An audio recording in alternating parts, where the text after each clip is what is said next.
하나님의 음성을 어떻게 우리가 들을 수 있고 분별할 수 있는가에 관한 말씀이에요. 여러분, 이런 주제에 대해서 굉장히 관심들이 많으실 거라고 생각합니다.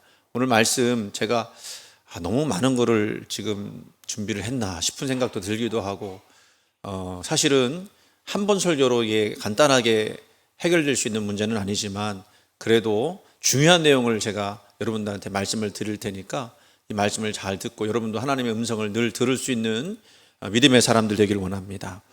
미국의 테드라고 하는 그런 프로그램이 있어요. 유튜브에서 소개되는 영상인데, 테드 강연하는 겁니다. 우리식으로 하면 세바퀴라고 하는 세상을 바꾸는 이야기인가?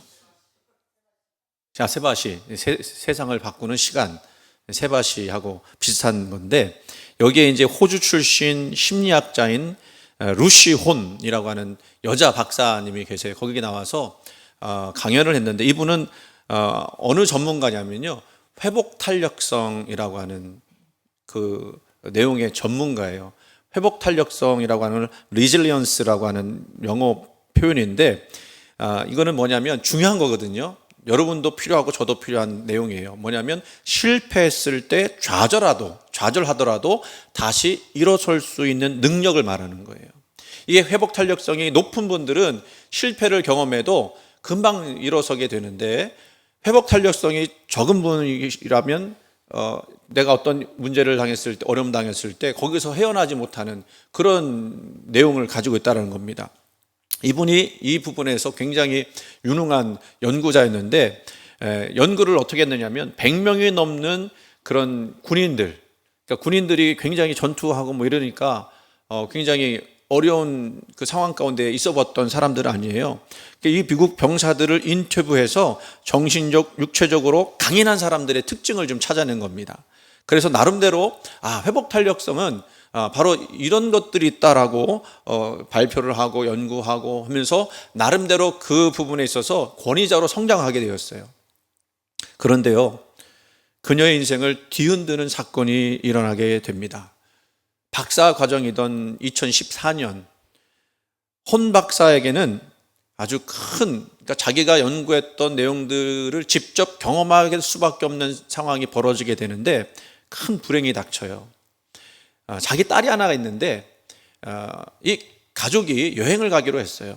그리고 여행을 갈 때 그냥 간 게 아니라 그 자기하고 친한 이웃하고 차를 2대를 빌려서 가지고 여행을 가기로 했습니다. 그런데 이 딸이 이쪽 차에 타고 싶다는 거예요. 거기에 이제 아이들이 있으니까 그 아이들하고 같이 이제 가고 싶다라고 해서 그쪽 차에 옮겨 탔습니다. 여기는 부부가 탔고요. 그런데 그렇게 가던 피크닉에서 그 12살이었던 딸 아이가 탄 자동차가 신호 위반으로 막 달려오던 차에 부딪혀서 사고가 났는데, 거기에 있는 사람들도 다 죽을 뿐만 아니라 그 루시온 박사의 딸도 죽게 된 거예요. 정말 그 슬프고 안타까운 일 아니겠습니까? 정신을 못 차리는 그런 상황이겠죠. 근데요, 사고 후에 이 루시온 박사는 그런 사람들을 인터뷰하고 그런 사람들에 대해서 연구를 했던 사람이기 때문에 매우 낙심할 수밖에 없었어요. 왜냐하면 그런 사고를 당했을 때 일어서기가 쉽지 않다라는 것을 자신이 먼저 잘 알고 있었기 때문에.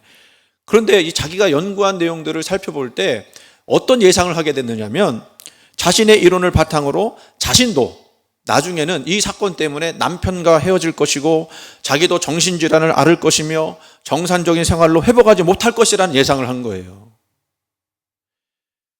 그 연구했던 대부분의 사람들이 그런 경로를 다 통과를 했기 때문에 그 과정을 거치지 않을 수 없다라고 생각을 한 것입니다. 근데 더 비극적인 것은요, 이 사건을 통해서 이 혼 박사가 깨닫게 된 게 뭐냐면, 자신이 그동안 연구하고 배웠던 그 이론들이 지금 자신의 상황 속에서는 전혀 도움이 되지 않는다는 걸 깨달은 거예요. 그 이론들이 자신에게 전혀 어떤 그 회복 탄력성을 주는 것들이 아니라는 것을 깨닫게 된 거예요. 제가 이 얘기를 여러분 왜 드리냐면, 우리도 그렇지 않습니까? 우리가 알고 있던 우리 신앙 지식, 신앙의 경험, 신앙의 내용들, 이런 것들이 정작 현실에서 맞닥뜨리는 어떤 고난과 고통과 아픔 속에서 제대로 발휘가 되고 제대로 작동이 되고 있느냐라고 할 때 아닐 때가 많다는 거예요. 저는 이 루시온 박사 이야기를 들으면서 오늘 말씀을 좀 대입해보고자 하는 생각이 들었습니다. 우리도 기도에 관해서는 일가견이 있다라고 생각하는 분들 많지 않습니까? 그동안 평생 동안 기도해봤어요. 그리고 기도를 지금도 하고 있습니다. 그런데 여러분, 그 속에서 하나님의 음성을 들을 수 있습니까? 정말로 하나님의 음성을 듣고 살고 있고 생각하며 지내는지 여러분 한번 생각해 보셨습니까? 그리고 실제로 그렇게 살고 계신가요? 우리는요, 하나님 음성을 듣는 법 알고는 있는 것 같은데 실질적으로 어떤 현상, 어떤 고난, 어떤 환경, 어떤 어려움 속에 빠졌을 때 그 음성을 듣고 우리가 그 음성으로 다시 영적인 회복 탄력성을 발휘해서 우리가 다시 일어날 수 있느냐, 그 영적 교제를 누리고 있느냐 질문을 한번 던져야 한다는 거예요. 만약에 여러분들이 그 루시온 박사가 당했던 그런 어려움들, 삶에 이거는 뭐 어려움이라고 말할 수는 없잖아요. 너무너무 슬픈 이야기 아닙니까? 사랑하는 딸 하나가 있는데 그 아이가 우리 차 탄 것도 아니고 남의 차, 아이를 그냥 우리 차 태웠으면 사고가 안 나지 않았을 텐데 남의 차 태웠더니 그런 사고가 난 거 아니에요. 뭐 여러 가지 생각이 들지 않습니까? 후회도 있었고 자책도 있었을 것이고. 근데 그런 삶 속에서, 그런 상황 속에서 여러분들은 하나님의 음성을 듣고 그리고 그동안 알고 있었던 여러분들을 지탱했던 그 신앙의 지식들이 여러분들을 그렇게 쓸모있게 회복 탄력성 갖도록 그렇게 할 수 있을까요? 사실 우리 중에 어떤 분들은 뭐 사사건건 하나님께 기도해서 응답받았다고 말하는 분들도 있을 수 있습니다. 근데 중요한 거는요, 그런 분들은 많은데 나는 그런 일이 일어나지 않는 거예요. 기도에 관하여 많은 말씀을 듣고 배웠지만 정작 기도가 내 삶에 중요하다고 느껴지지 않을 때가 많이 있습니다. 왜 중요하지 않다고 느껴져요? 기도에도 별 응답이 없는 것 같은데. 분명한 것은 이것입니다. 하나님의 말씀과 하나님의 음성에 귀를 기울이면 우리를 옳은 길로 인도하실 거라고 하는 믿음이죠. 여러분, 그걸 믿으십니까? 그걸 믿어야 해요. 그걸 믿어야만 우리가 하나님 믿을 수 있다라고 고백하는 것입니다. 그러면 왜 우리는 하나님의 음성을 듣고 싶은데도 불구하고 듣지 못할까? 문제는요, 하나님의 음성이 없는 것이 아니라 사실은 솔직하게 말하면 우리가 그 말씀을 드리려고 하지 않기 때문에 그래요. 문제는 뭐냐면 하나님의 음성이 없는 것이 아니라 하나님의 음성을 구별하지 못하는 이유 때문일 겁니다. 하나님의 음성은요, 저는 그렇게 믿어요. 우리에게 계속해서 들려주고 있다. 그런데 우리가 그 말씀을 분별할 수 있는 능력이 없으니까, 그리고 듣고 싶지만 사실은 그 본 마음속에는 그 말씀을 듣고 싶지 않은 마음도 있다라는 거예요. 그러면 여러분, 오늘 이 시간 저와 여러분이 한번 생각해 보겠습니다. 어떻게 우리는 하나님의 음성을 들을 수 있을까? 두 가지 내용을 소개할 거예요. 근데 이 내용요, 여러분들 다 잘 아는 내용이에요. 어디서 우리는 하나님의 음성을 들을 수 있느냐? 첫 번째는요, 기도 가운데 우리는 하나님의 음성을 들을 수 있습니다. 기도 중에 하나님의 음성 들어보신 분 계세요? 혹시 계시면 손 한번 들으라고 하면 안 들겠죠? 또 무슨 얘기 할까, 목사님이. 그래도 한번, 나 하나님 음성 들었다. 다 못 들으셨어요? 다 들으셨어요? 손 드신 분들은 들으셨어요. 근데 여러분, 그 음성이 귀에 들리는 것처럼 그렇게 들리던가요? 물론 녹음기에 녹음할 수 있는 그런 음성으로 들리진 않았을 겁니다. 그런데도 하나님의 음성이라고 우리가 말할 수 있어요. 너무나 또렷해서 부정할 수 없습니다. 이런 일이 그렇게 흔하게 일어나기도 힘들지만, 그러나 그런 일이 일어나지 않는다라고 말해서도 안 돼요. 누군가가 하나님의 음성을 들었다고 하면 일단 그분이 그 고백하는 그 내용을 우리가 인정을 해둬야 될 겁니다. 물론 그 분별하는 것은 본인이 해야 할 일이지만 어쨌든 하나님의 음성이 들린다라는 거예요. 여러분, 우리가 이 하나님의 음성을 들을 때 어려운 것 중에 뭐냐면, 우리 과거에 그 성경에서 하나님께서 말씀하신 것처럼 우리에게도 그렇게 말씀하실까? 아닌 것 같은데 이런 생각이 들 때가 많거든요. 우리들이 실수하는 것 중에 뭐냐면 오늘날 우리들이 그런 말씀을, 그런 음성을 들어본 적이 없으니까 과거에 그 성경에 나왔던 그런 하나님의 음성이 지금도 일어나야 한다고 믿어야 되는데 그렇지 않았을 것이다 라고 생각하는 거예요. 판단하는 거예요.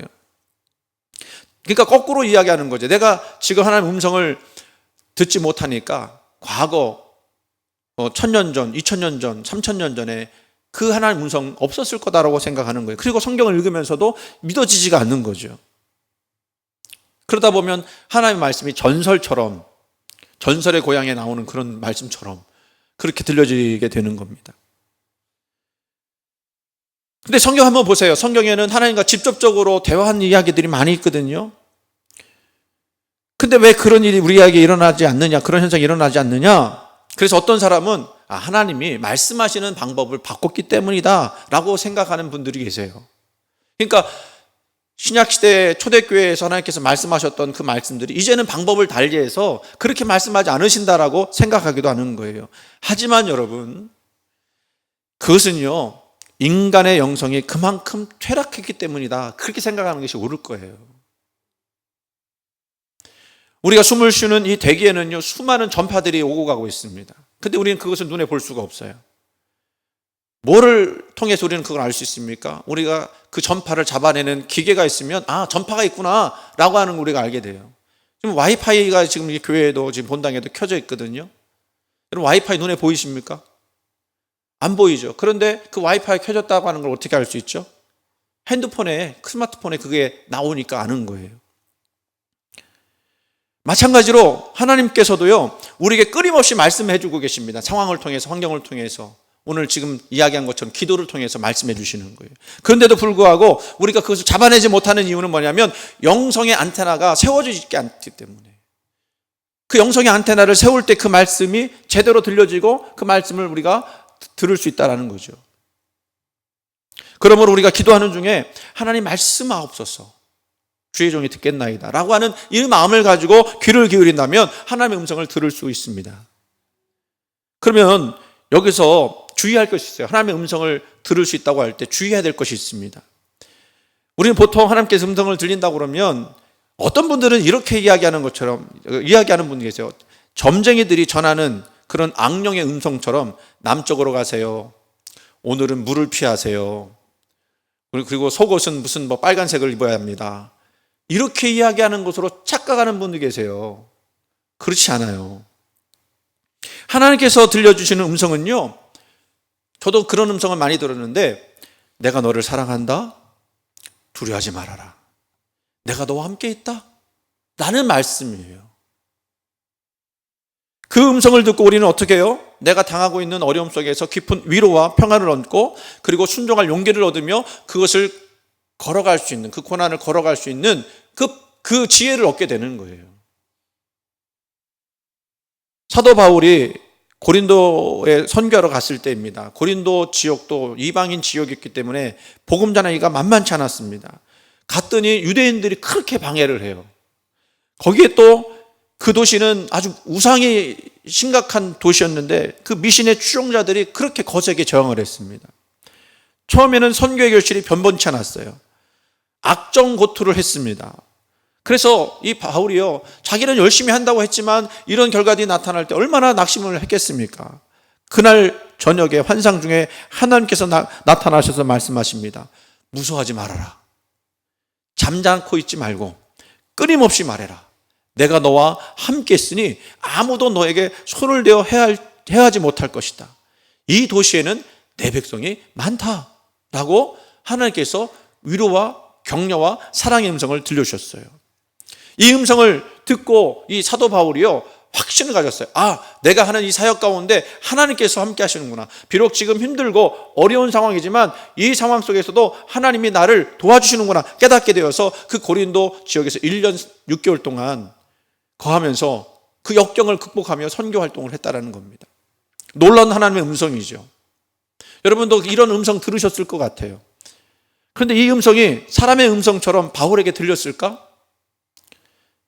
여러분, 그거는 다른 이야기예요. 아까도 얘기했던 것처럼 녹음기로 녹음할 수 있는 그런 음성으로 하나님의 음성이 들려지는 것은 아닙니다. 예를 들면 사도 바울이 다메섹으로 가던 중에 큰 빛이 비춰져서 예수님이 사울을 부르시지 않습니까? 사울아, 사울아, 내가 어디 있느냐? 내가 어디 있느냐죠. 왜 나를 박해하느냐? 라고 물으셔요. 그 음성이 들렸을 때 사도 바울이 빛은 비쳤기 때문에 다 놀랬죠. 근데요, 사도행전 22장 9절 말씀을 보니까 뭐라고 그러냐면, 나와 함께 있는 사람들은 빛은 보면서도 나에게 말씀하시는 이의 소리는 듣지 못하더라 그랬습니다. 강력한 하나님의 말씀인데 누구만 들은 거예요? 바울만 들은 거예요. 그러니까 이거는요, 객관적인 음성이 아니라는 겁니다. 영적인 음성이라는 거예요. 그러니까 우리가 하나님의 음성을 듣는다고 할 때 그 음성이 어떻게 들려지느냐, 그거는 신비한 거예요. 하지만 듣는 사람은 그건 확신할 수 있습니다. 아, 이게 하나님의 음성이구나. 여러분, 그러므로 기도할 때 아까도 말씀드렸던 것처럼 주여 말씀하시옵소서, 제가 듣겠나이다, 주의 종이 듣겠나이다, 겸손한 마음으로 말씀을 들으려고 한다면 무엇이라도 여러분에게 말씀해 줄 줄을 믿습니다. 그런데 여러분, 이 기도를 하면서 중요한 것이 있습니다. 기도만 하면 안 된다는 거예요. 저의 경우에는 기도를 하면서 하나님의 음성으로 들려질 때가 뭐냐면, 성경 말씀을 통해서 그 음성을 듣게 하신다는 거죠. 그래서 성경 말씀을 잘 외워야 돼요. 왜냐하면 내가 알고 있는 말씀을 통해서 하나님께서 내게 접촉하시기 때문에. 오늘 말씀 한번 읽어보세요. 하나님께서 성경 말씀을 통해서 우리에게 말씀하신다라는 것을 이야기해 주는 거죠. 모든 성경은 하나님의 감동으로 된 것으로 뭐하냐면 교훈과 책망과 바르게 함과 의로 교육하기에 유익하다. 그러면서 이는 하나님의 사람으로 온전하게 하며 모든 선한 일을 행할 능력을 갖추게 하려 하심이라. 그러니까 하나님께서 우리에게 말씀을 통해서 행할 능력을 주시는 거예요. 여러분, 이 성경이라고 하는 말 뜻은요, 영어로 하면 캐논이라고 하는 그런 표현도 써요. 캐논이라고 하는 것은, 캐논 하면 생각나는 게 있죠. 카메라. 근데 이 캐논이라고 하는 것은 원래 척도라고 하는 뜻입니다. 자라는 거예요, 자. 정확하게 재는 자. 그래서 고대 이집트에서 이 캐논이라는 말을 썼는데, 갈대로 자를 이제 만듭니다. 이 갈대는 아주 일직선으로 돼 있으니까, 그래서 요거를 가지고 어떤 것들을 쟀던 거죠. 그러면 잘못된 것이, 삐뚤어진 것이 이 갈대 자를 통해서 드러나게 돼요. 잘못된 것이 드러나면 고치게 되어 있어요. 아까 얘기했던 일본 카메라 회사 캐논도 카메라 업계의 기준이 되고자, 자기들이 기준이 되고자 캐논이라고 하는 이름을 썼습니다. 여러분, 성경이 우리 삶의 기준이 된다고 하는 것은 오늘 지금 이 시간 디모데후서 기자가 표현한 것처럼 하나님의 말씀이 우리로 하여금 하나님의 사람으로 온전케 할 수 있기 때문에 그래요. 그 말씀을 우리가 받아들일 때 온전한 사람으로 살아갈 수 있다는 것입니다. 그래서 우리가요, 기도만 하지 말고 성경을 잘 읽어야 합니다. 그래야 그 성경 말씀을 통해서 하나님이 깨닫게 하시고 알게 하시고 그 깨닫게 하심으로 음성 들려주시는 거예요. 성경은요, 이 얼마나 놀라운 책이냐면 1500년 동안 기록되었는데 40명의 선지자와 사도들에 의해서 쓰여졌습니다. 그리고 66권이라고 하는 다양한 배경과 다양한 상황 속에서 다양한 어떤 그 저자들에 의해서 그렇게 창조부터 종말까지 썼는데, 놀라운 건 뭐냐면요, 이 주제들이 일관성을 가지고 있다는 거예요. 아니, 그 1500년 동안 그렇게 다른 사람들이 썼는데도 불구하고 이렇게 일관성이 있을까? 그 일관성이 뭐죠? 하나님이 우리를 사랑하시고 우리를 위해서 우리를 구원하시고 나신다라고 하는 구속사의 그 굵은 줄기를 가지고 그 성경이 쓰여졌다는 것입니다. 제가 그래서 말씀드렸던 적이 있어요. 어떤 학자가 성경을 보면서 그 사람은 지금은 예수 믿어요. 지금은 예수 믿는데 그 예수 믿지 않을 때 성경을 보면서 뭐라고 했냐면, 이 책은, 성경은 하늘에서 떨어진 책이다 그랬어요. 하늘에서 떨어진 것처럼 그렇게 구성되어 있다. 자기가 아무리 연구해봐도 이렇게 될 수가 없다라고 그렇게 인정했어요. 그분이 나중에 예수님을 인정하고 고백하고 예수를 믿기로 했거든요. 그래서 디모데후서 기자는 이렇게 고백할 수밖에 없었던 거예요. 모든 성경은 하나님의 감동으로 되었다라는 겁니다. 그러니까 여러분이 성경 읽으시죠? 읽으셔야 합니다. 왜냐하면 하나님께서 하나님의 감동으로 쓰여진 책이기 때문에 이 말씀을 읽는 동안 그 말씀이 살아서 움직이게 되는 거예요. 우리의 마음을 휘젓게 되는 거예요. 그 말씀으로 우리를 옳은 길로, 바른 길로, 의의 길로 인도해 주시는 것입니다. 사실 성경은 안 믿는 사람들, 또 진보적인 학자들은 사람을 통해서 기록되었기 때문에 그냥 일반적인 책과 같다라고 이야기하는 사람도 있어요. 하지만 그렇지 않습니다.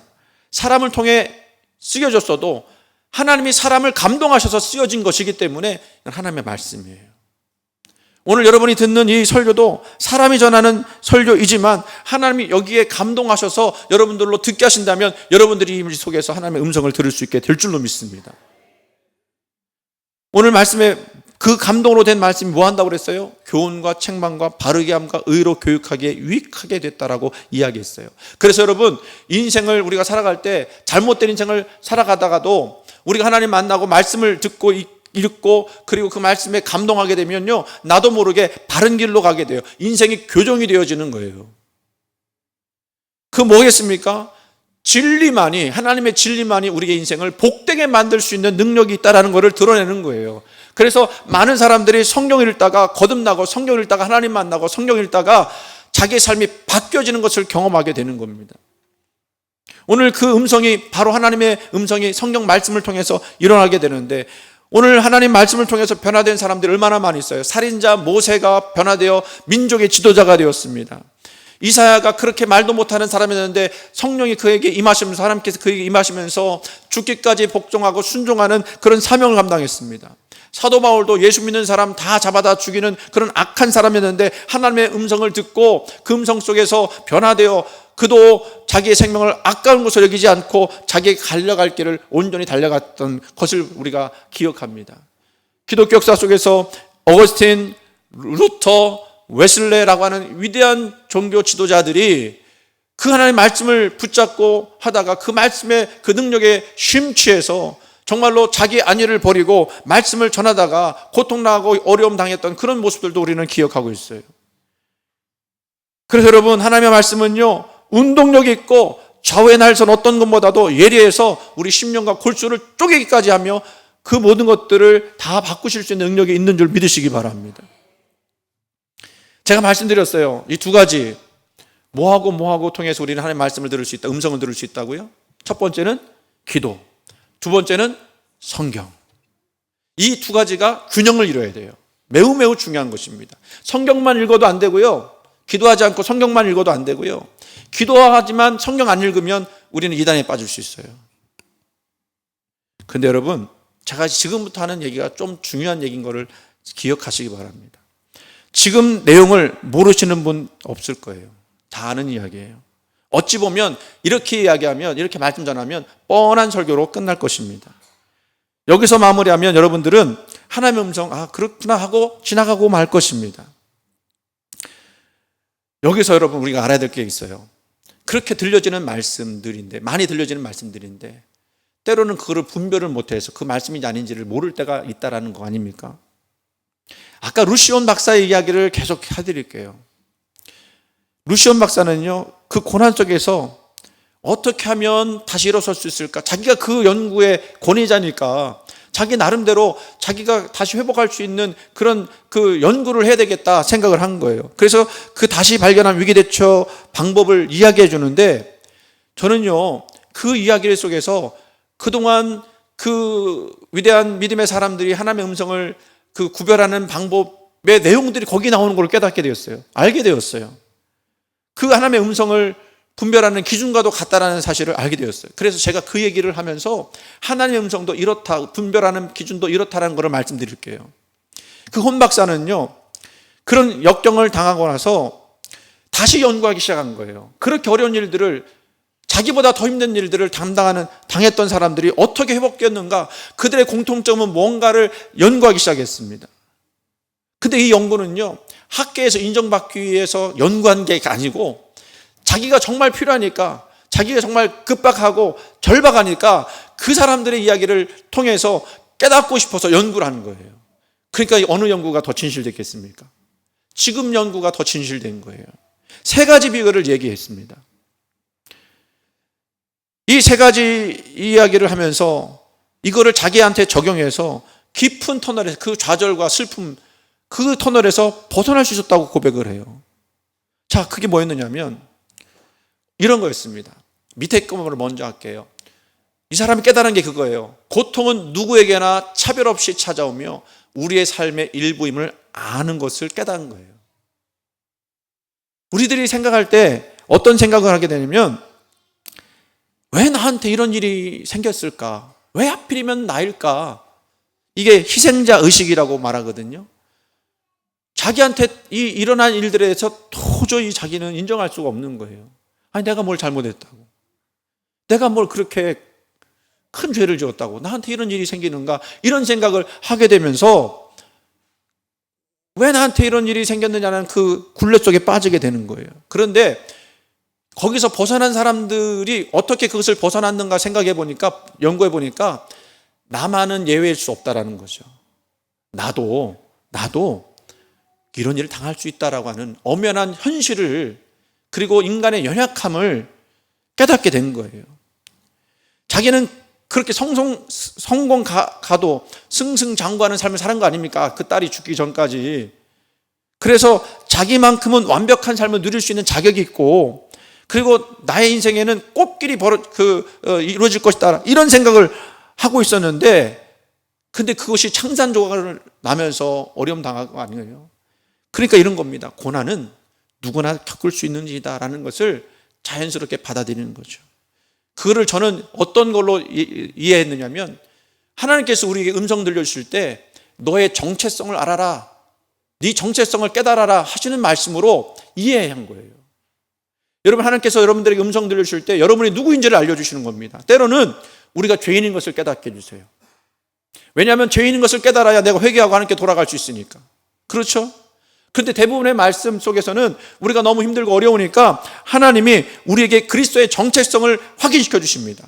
그 정체성은 뭡니까? 우리를 향한 하나님의 선포이고, 우리가 하나님의 자녀임을 이야기해 주는 거거든요. 마태복음 3장 17절 말씀에 우리 예수님께서 세례 받으실 때 하늘로부터 소리가 있어 말씀하시되, 같이 있습니다. 이는 내 사랑하는 아들이요 내 기뻐하는 자라 하시니라. 아멘.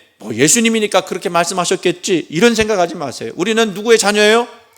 하나님의 자녀예요. 그러면 하나님도 오늘 우리에게 기도할 때 우리에게 은혜를 베풀어 주시면서 말씀하십니다.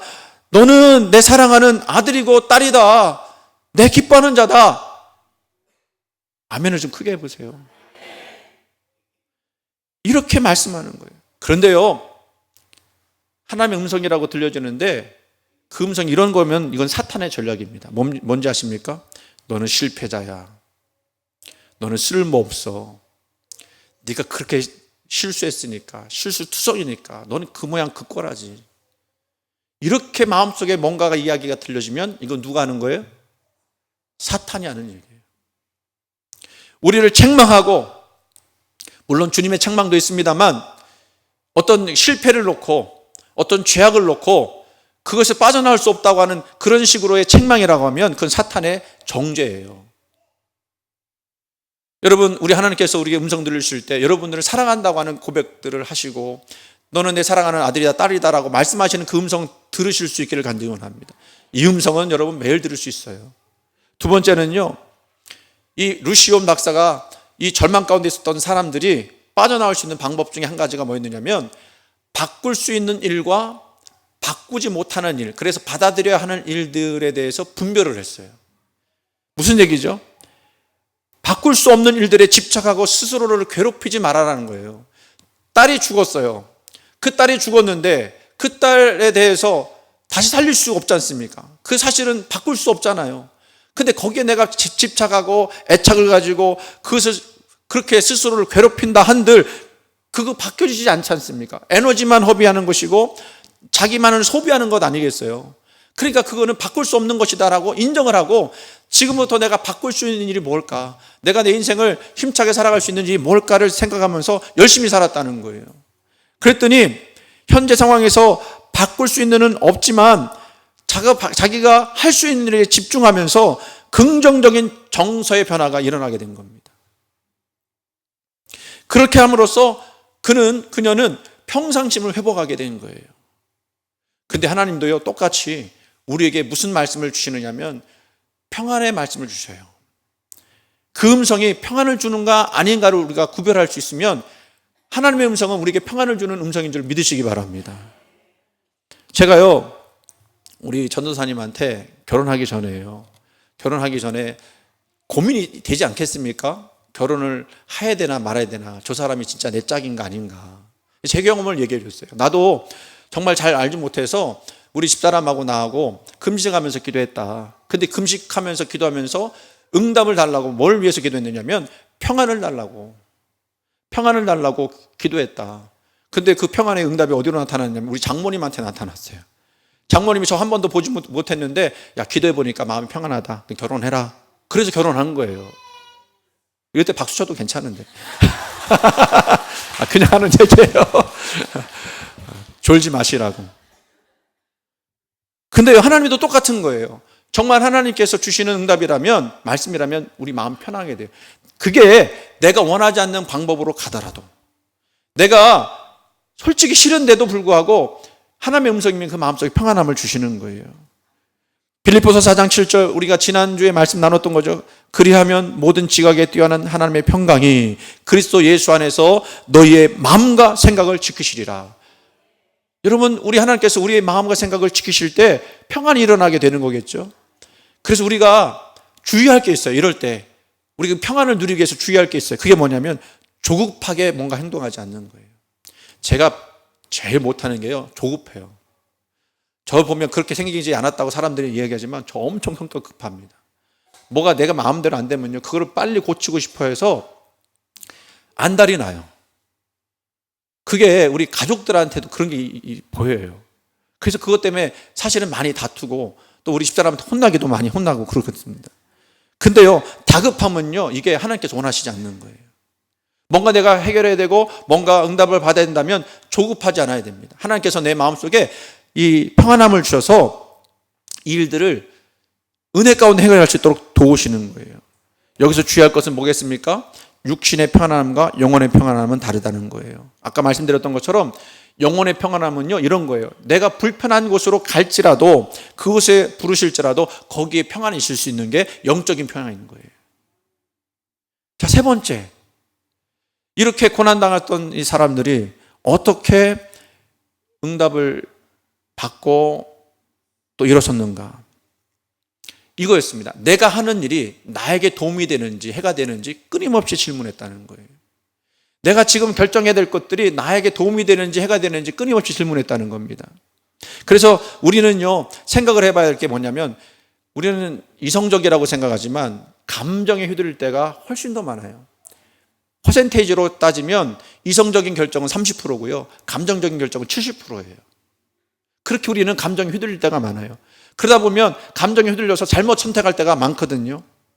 근데 이 루시온 박사는요, 그거를 자기가 알게 되면서부터 깊이 생각한 거예요. 내가 이게 감정적으로 선택하는 것이냐, 아니면 이성적으로 선택하는 것이냐. 그게 무슨 선택을 했느냐면요, 그 딸 사고를 낸 운전자 있지 않습니까? 이 사람 고소하면 어떻게 될까요? 그 사람 감옥에 갈 거예요. 근데 이 루시온 박사가요, 생각해 본 거예요.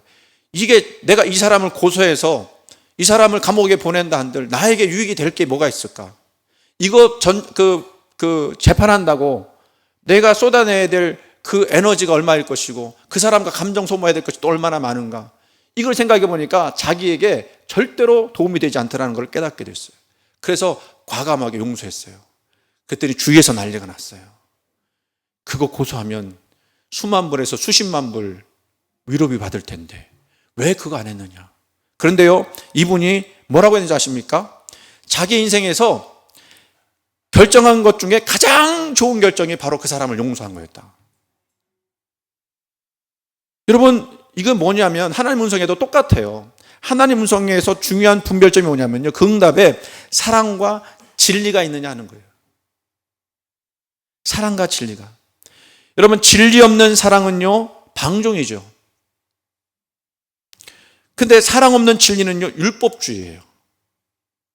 하나님의 음성은요, 이런 겁니다. 예수님이 가늠하다 현장에서 잡힌 여자에게 나중에 말씀하신 바가 뭐였느냐면, 요한복음 8장 11절 말씀, 나도 너를 정죄하지 않는다. 진리를 선포하셨어요. 사랑을 선포하셨어요. 나도 너를 정죄하지 않는다는 사랑의 메시지를 선포했어요. 그러고 나서 뭐라고 말씀하셨죠? 가서 다시는 죄를 범하지 말라. 이거는 진리예요. 또 진리대로 또 살아야 한다라고 말씀하시는 거예요. 이게 하나님의 음성이었어요. 사랑하는 성도 여러분, 여러분 마음 어떻습니까? 여러분도 감정에 휘둘려서 저 사람 내가 복수해야 돼. 내가 이렇게 해야 돼. 내가 이렇게 당한 거 이거 내가 용서할 수 없어. 이렇게 생각하고 그렇게 사랑과 진리로 하지 못한다고 하면 그건 하나님의 음성이 아닐 수 있다는 거예요. 하나님의 뜻이고 뭐고 나는 다 필요 없어. 나 아까도 얘기한 것처럼 여러분 하나님의 음성을 듣는다고 하는 것은 쉬운 일이 아니에요. 왜? 내 본성과 반대되는 경향들이 많기 때문에. 그러나 여러분 하나님의 음성을 들을 때 우리는 도약할 수 있습니다. 진정으로 하나님을 믿고 예배하는 사람이라면 내 뜻보다도 그분의 뜻을 더 쫓아가게 되어 있고요. 그걸 마땅하게 여기게 되어 있고요. 그런 사람에게만 하나님의 음성이 들려지게 되는 것입니다. 혹시 여러분 이러시지 않습니까? 하나님의 뜻을 알고 싶은데 저는 하나님의 뜻을 도무지 알 수가 없습니다. 이런 말씀 하시는 분 있습니까? 여러분 자신의 마음을 정직하게 한번 들여다보세요. 정말 하나님의 뜻을 찾고 그 뜻대로 순종할 마음의 준비가 되어 있습니까? 그럴 용기가 있습니까? 때로는요 그런 마음의 준비가 되어 있지 않고 그럴 용기가 없기 때문에 우리는 하나님의 음성을 듣지 못하는 것일 수 있어요. 그걸 우리는 깨달아야 합니다. 내가 하나님 말씀을 들을 만한 용기도 없고 믿음도 안 돼서 못 듣는구나. 이것도 우리가 알아야 해요. 또 반대로요. 혹시 이렇게 말하는 분 계십니까? 저는요 모든 일에 하나님의 뜻을 분별할 수 있고요 항상 그 뜻대로 순종하는 사람입니다 라고 하는 사람 있으세요? 이분 주의하시기 바랍니다. 그 사람이 가장 위험한 사람일 수 있어요. 예수님 당시 바리새인들 율법학자들이요 그렇게 생각했습니다. 자신이 다 하나님의 뜻을 안다고 생각했어요. 그리고 자신이야말로 하나님의 뜻을 순종하는 사람이라고 이야기했습니다. 그리고 기독교 역사에서 가장 옥점들을 많이 남긴 사람들이 누구냐면 이렇게 하나님의 음성에 확신했던 사람들이에요. 그럼 뭐죠? 어떻게 하라는 걸까요? 혹시 이런 분 계십니까? 저는요 하나님의 뜻을 찾기가 두렵습니다. 저는 자주 하나님의 뜻보다 제 욕심을 선택하기 때문입니다. 하지만 하나님의 뜻을 알고 순종할 수 있기를 간절히 소원합니다. 여러분 이런 분들에게 하나님의 은혜가 있는 줄 깨닫기를 간절히 원합니다. 왜요? 우리는 죄인이라서요 하나님 음성 듣고 싶어도 듣지 못할 때가 너무나 많은 것을 내가 인정해야 돼요. 그게 우리의 정체성이에요. 그러니까 내 정체성을 인정하면서 그럼에도 불구하고 내가 하나님 말씀 듣기를 원합니다라고 정말 겸손한 마음으로 낮아진 마음으로 그 음성 듣기를 소원하는 마음으로 그렇게 나갈 때 그게 희망의 징조예요. 그건 뭐냐면 하나님의 뜻과 자신의 욕심 사이에서 싸우고 있다는 희망의 증거이거든요. 그렇게 스스로 절망도 해봐야 돼요. 나는 이 정도밖에 안 되는 존재구나. 절망도 해야만 우리 하나님의 도움도 받을 수가 있게 되고요. 겟세마네 동산의 예수님처럼 하나님 뜻 안에서 두려워 떨더라도 진실한 기도 후에는 용기를 얻어서 하나님의 뜻을 향해 걸어갈 수 있는 그런 믿음이 우리 가운데 생기게 되는 줄 믿으시기 바랍니다. 여러분 하나님의 음성을 꼭 들으시기 바랍니다. 그 음성을 들어야 살아납니다. 그 음성을 들어야 여러분들이 하나님께서 예비하신 그 선하신 길로 온전하신 길로 우리가 나가게 될 줄로 믿습니다. 그러나 너무 교만하게 나는 다 들을 수 있다고 착각하지 마십시오. 항상 기도하는 가운데 그리고 말씀을 읽으면서 겸손하게 그 말씀 들려지면 내가 순종하겠습니다라고 고백하며 나가는 저와 여러분 되기를 주의 이름으로 간절히 축원을 드립니다.